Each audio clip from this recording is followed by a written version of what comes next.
before I called you and told you the guy. Let's let everybody hear what you're saying. Hi, Penny, you guys. Bill was very helpful to me on a shoot that I did recently, and the guy, we were all ready to go, and he says, "Oh, I don't have was it a card? A card. A card that he would then." Was he trying to buy lunch? No, it's a chip or a card or something that he then loaded onto my computer with the whole sound. Oh, okay. It's probably. You know what I'm asking? Okay. Okay, so explain. Depending on the remote audio unit the guy has, most of them record onto an SD memory chip. Yeah, that was it. Which is. You didn't have one yeah, to go out. Right.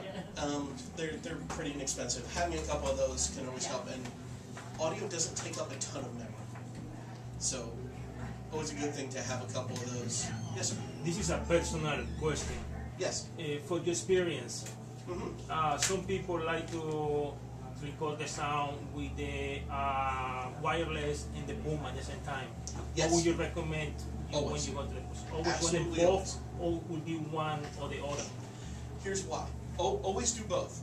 Okay. If you have the luxury of doing so. First off, it's a great backup system. On average, when I'm working on a show, I never have less than 3 totally independent copies of this show, because if it goes out, A, I've lost it. It's gone. I'm never going to get it back. And B, I'll get sued if I don't. So, yeah, always have redundant systems. Plus, remember how we were talking about if the wireless mic goes out? Well, we have the backup of the shotgun. Well, I was under the impression that when you record at the same time with both, you get different sound. Absolutely true. And Absolutely it's not true. good because sometimes it can cross. Right. You're talking about what's called phase. Now, don't worry too much about that, because what happens is both of those are 2 totally independent things. They're being recorded in 2 separate places at the same time. They're not being recorded all together. So all you have to do is send it to me, or send it to any sound editor, and I'll have literally 2 tracks. One's the mic, one's the boom. I just choose what sounds better for you. And if the lav dies for one reason or another, we'll use the boom track. Or, and we'll get to this in a second, we'll use what's called a wild take. Now, one of the biggest things is to allow, especially the directors, allow the sound guy the freedom to say, that wasn't a good audio take. It's hard sometimes. You're in the moment, the actors are on their game, you got a great shot, and then it's a total downer when the video guy says, sorry, I forgot to press record. Or one of the batteries went out. It happens. People are human. You're there for days at a time for, 12, 15, 48 hours at a time. You're going to get tired. So having redundant systems helps combat that. So yeah, don't worry about it. The more mics you have, especially with that separate recording device I'm talking about, Yeah. they can accept as many as 8 different inputs. Yeah. Use them. And if you have to use a camera, use the mic camera as a backup to everything else. That way, hey, there's no such thing as too much information from that standpoint, provided everything's formatted properly. Don't forget a good set of headphones. Oh yeah, the mic. Yeah, the sound guy better have. If he doesn't know to bring a good set of headphones, It's happened. he's new. It's happened. Yeah. Everybody should. Yeah, the director and the sound guy at minimum should have headphones, but yeah, everyone should have a decent set of what's called closed ear headphones, so it helps to block out the other sounds out there. And you get clothing noise also from wireless mic. Yeah, that's also part of it. But if you're a good editor, you know how to combat that to an extent. As far as the mics, yeah, definitely have the script with you. Have somebody that's going to help you out go over and say, okay, what do I have to bring from an equipment standpoint? Say you're doing something involving water. Say somebody, 2 people, medium shot, in the middle of the ocean. There are waterproof microphones. They do exist. How are they going to know? Got to tell them. Got to make sure they know that information. Yeah, rental houses, A, normally have pretty good sound guys. B, they're going to be able to make a package for you. And they are, like this says, they are highly negotiable. They will cut you deals all the time.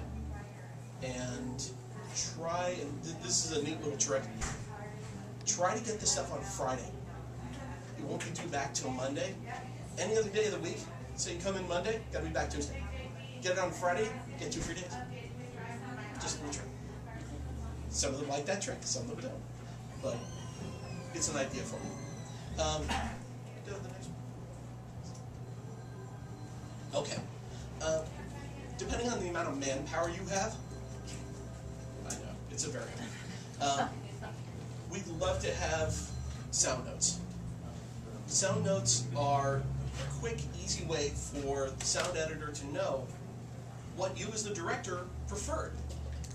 So say from a sonic standpoint, you had, on scene 24, you had 6 takes.